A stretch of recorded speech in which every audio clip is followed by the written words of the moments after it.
What's going on, guys? We've had a long day of driving, like 10 hours of driving overall to get that rear end for the Thunderbird. But I offer some of you an apology. I'll offer some of you an apology in regards to me shutting down some of your suggestions and stuff whenever I first got this Thunderbird. I offer some of you an apology with how closed-minded I was up until a few months ago, when I really started to think about what some of you were saying by, you really should be more receptive to the Resto Mod stuff. You should really be more receptive to, you know, something that's going to be more efficient, it's going to make more power, that you're going to have more options and stuff with a Coyote swap. And I shut some of you down and I didn't really listen to you. And then a couple months ago I really started thinking about it, and I was like, you know what, there's not a lot of these cars out there that are swapped, and everybody's doing LS swaps. How easy would that be to just slap some LS to it and send it?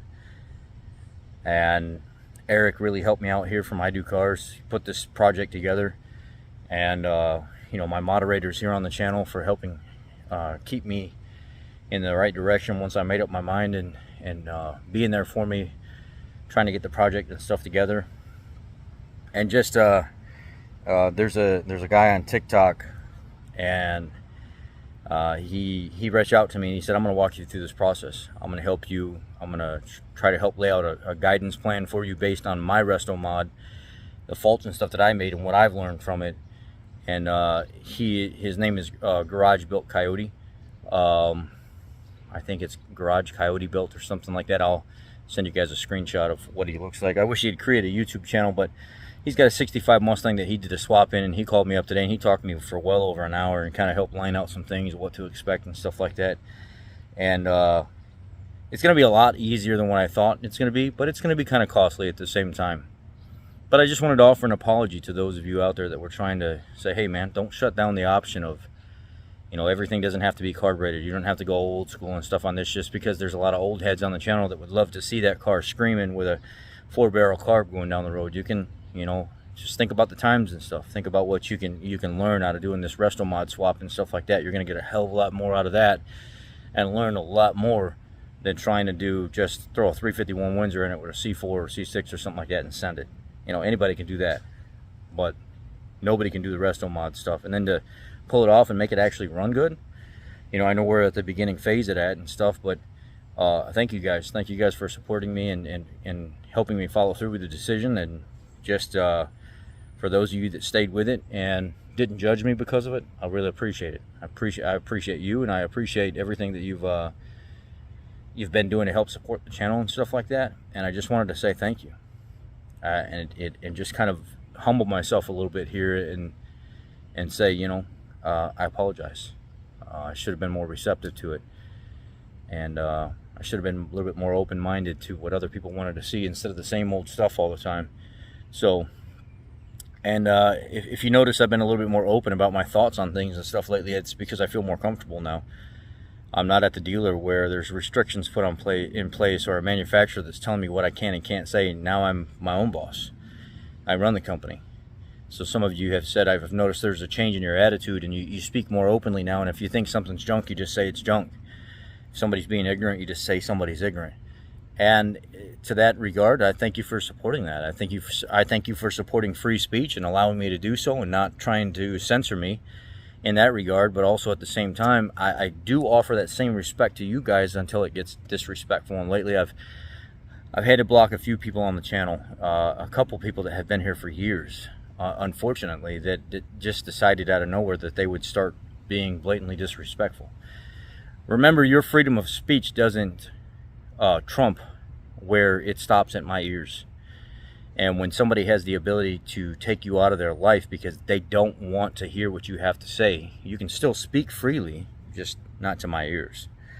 So regardless of what people think, freedom of speech, just like you can leave this video right now and never come back and say don't recommend or something like that, I can do the same with you if you say something so ignorant to me that it makes me not want to hear from you.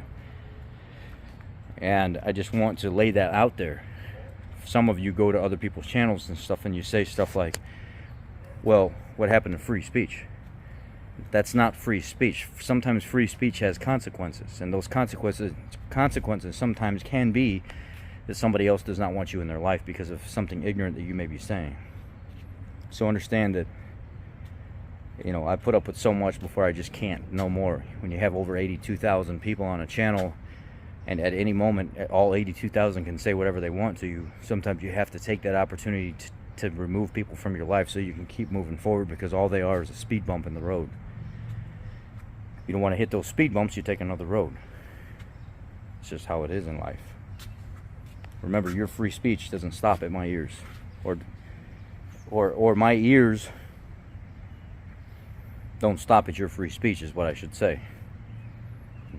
I want to hear what I want to hear, as long as it's constructive. Once it becomes belligerent and disrespectful, I no longer want to hear it, and I'm definitely not going to tolerate it. So thank you guys for standing by me and supporting me and helping this channel grow. I really appreciate you guys. And here's cheers to this project coming up. It's going to be a long one for sure. It's going to take time to come up with money and spurts to buy the stuff. I've exhausted my initial fund towards this project, buying the engine, the transmission, some accessory parts that I already have, and then going and getting the rear end and stuff today, the trip out there, and paying for lunches and stuff all the way out and all the way back, the fuel back, and the initial portion of what was set aside for that is almost, now I have to do it in little segments, and that's just how it is. The bulk of my money has to go to me getting married next year, so understand that this is going to be a long process. There's going to be a lot of videos to come, and I'm going to walk you guys through the process of what I'm doing. I'm actually going to try to do a lot of it right here from this garage, so we can be more home, more personal, just us. I'm actually going to try to get internet set up in my garage so I can start live streaming from my garage so we can all hang out. Y'all be blessed, take care, and have a great weekend. I'm going to take tomorrow off. I won't be here. I may load something preloaded, but I physically won't be making a video in the morning. I appreciate y'all. I love you. Have a good weekend.